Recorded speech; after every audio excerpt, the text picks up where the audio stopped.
new buzzword, but it's something that craft makers have think long and hard about. I think when you're being sustainable, and you're trying to be eco-friendly about something, it's about steps you take. To me, like the rest of the industry should look at the craft for, lessons about sustainability.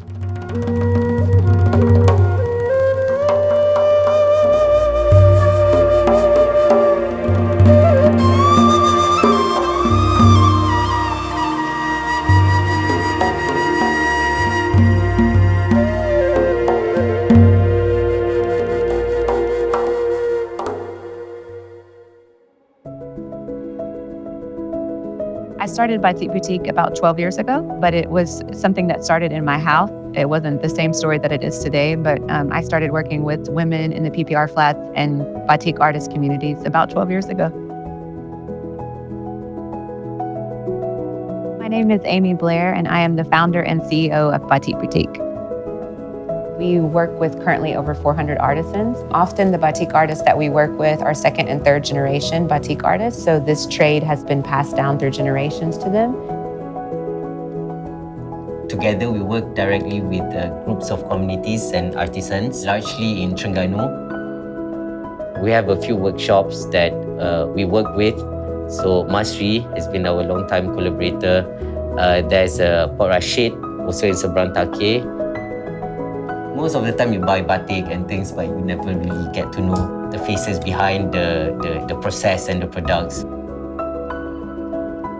My name is Muiz. I'm one of the co-founders of Inka in Kain, and we're a small brand that specializes in Malaysian craft, mainly batik, mengkuang, weaving, and also brassware making.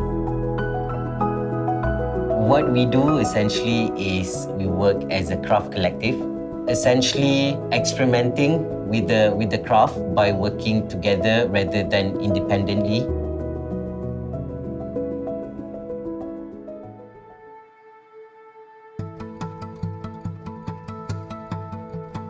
So post-COVID, we actually Batik Boutique, we didn't make apparel. We were doing gifts and accessories. And post-COVID, we realized there was room for us to move in apparel. And so we started working with a group of refugees, actually, who were professional tailors. And we started doing men's shirts with them because they were so good at sewing them. In 2020-2021, we used the quiet time of the pandemic a lot of that time to experiment, and we did this R&D on more sustainable approach to craft making. So with that, we kind of developed 5 new motifs. Craft making or batik is a very diverse, every workshop has their own motif, their own style, their own color. At the time, there was no concept of the word social enterprise. That hadn't come out so much. So I was technically running a social enterprise, but I didn't have the terminology. And I just worked very hands-on with everyone on the ground. And I listened to what they said, and I tried to do the things they said they needed, not always necessarily what I thought they needed. So we set up the company where we take part of our profit now and we reinvest it back into capacity building or giving back to artisans as well. And the East Coast, as everyone knows, you have flooding and typhoon seasons, So we've done projects like replace roofing. We helped raise the flooring up just by pouring concrete higher. We've actually seen 2 or 3 of the Batik Artist family businesses 10x. That's specifically from working with Batik Boutique, because we're the ones, helping with designs, production issues, scalability, helping with paying them on time and things. That's something I feel very proud about. That's how we keep the batik industry going. It's about if they're making money in it, if it's sustainable for their families, for them to keep scaling. This is how we keep the heritage going. Sustainability seems like a new thing, a new buzzword, but it's something that craft makers have think long and hard about. Kami di Batik Boutique menitik beratkan sustainability, di mana kami mematuhi standard-standard yang ditetapkan dalam penghasilan batik supaya persekitaran kami ini tidak terjejas. Hai, nama saya Nur Fitri Fahmi bin Muhammad Syafi'i. Saya berumur 33 tahun. Saya di Batik Boutique sebagai production supervisor sudah 2 tahun 3 bulan. I think when you're being sustainable, and you're trying to be eco-friendly about something, it's about steps you take. Things more like we're working with eco dyes. We have mangosteen leaves we make into a dye. Lilin yang kita gunakan tu kita boleh recycle balik dan kita boleh gunakan semula. We reuse our water. Like, you need a lot of water when you're rinsing the color off.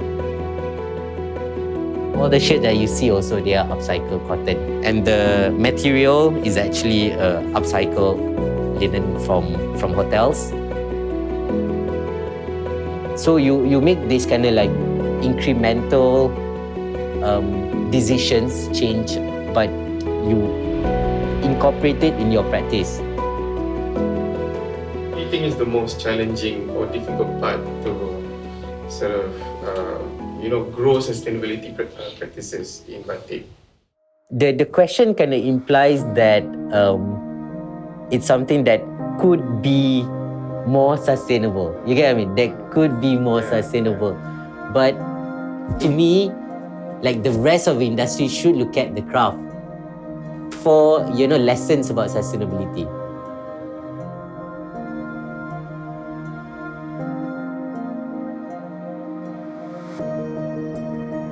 There's a huge challenge working in villages with artists who are in their second, third generation set ways of doing things. We know that what it takes, but we know that we also cannot just go to the workshop and ask them to change their whole practices. Like, Amy, I've been doing this like this whole time. Like, kenapa I get into car? Like, kenapa? Like it's like just doesn't make sense. So there's still more education that I think we have to do amongst our own communities with batik art. And we always do things in a way that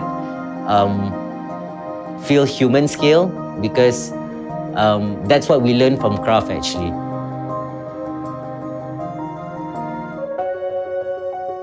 Accreditations, I think, for any business are very important. So we have the highest level of social enterprise rating under CUSCOPE.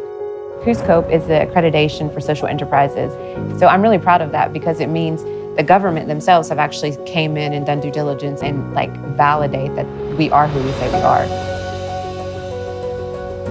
We're actually the only batik brand in all of Malaysia that has an international accreditation for sustainability, and that's called B Corp. It's a global accreditation. It's very difficult to get it. It took us 9 months of so much due diligence, and they come in and assess everything from your supply chain to your sustainability to how you pay people, and you get scored on this. And you're compared now to not just in Malaysia companies, you're actually compared globally.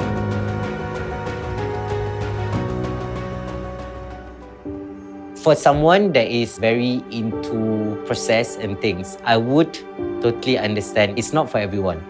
But most of the time, you don't appreciate something not because you don't appreciate it.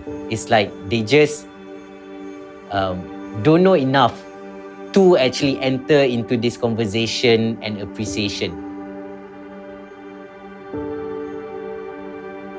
The technical definition of batik is that it's a wax-resist layered method of dyeing fabric. We have to start even educating the consumer market on what is batik and what it isn't. The easiest way to tell batik is handmade, you just flip on the other side. If it's the same thing, if it's not white, as if it's printed fabric, then it is handmade. There's nothing wrong with printing materials and designs, brands do it all the time, right? But to call it batik itself and to really honor the heritage and the culture and the actual people who are living and sweating and hand painting and loving every piece of fabric that they make, it's not comparable to just the print. And so there should be some kind of regulations around this and guide around this that tells the difference. I would really love that people would begin to understand what is real batik and what is not batik, and make a choice. If you can and want to support the real batik, you're supporting the people and the heritage behind it.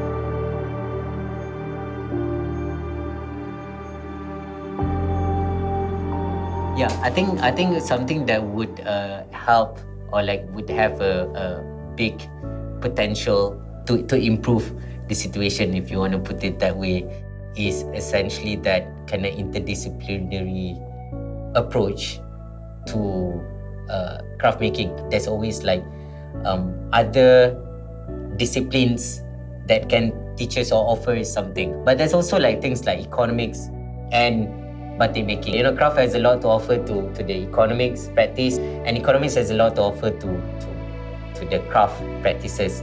I hope people see it as a tool, as a technique, and really just explore the endless possibilities that the tool and technique can offer. Harapan saya sebenarnya saya nak tengok batik ni berada di persada yang lebih tinggi di mata dunia macam tu. Kita ni sebagai rakyat Malaysia ni seharusnya melebihkan atau lebih mempromosikan kita punya craft batik ni sendiri. Sebab batik ni memang kita punya art craft kan. Our mission is actually to disrupt the cycle of poverty in Malaysia amongst artisans. That's how we started with this big mission, that we want people to have skills and opportunity so that they can get themselves to a healthier place financially.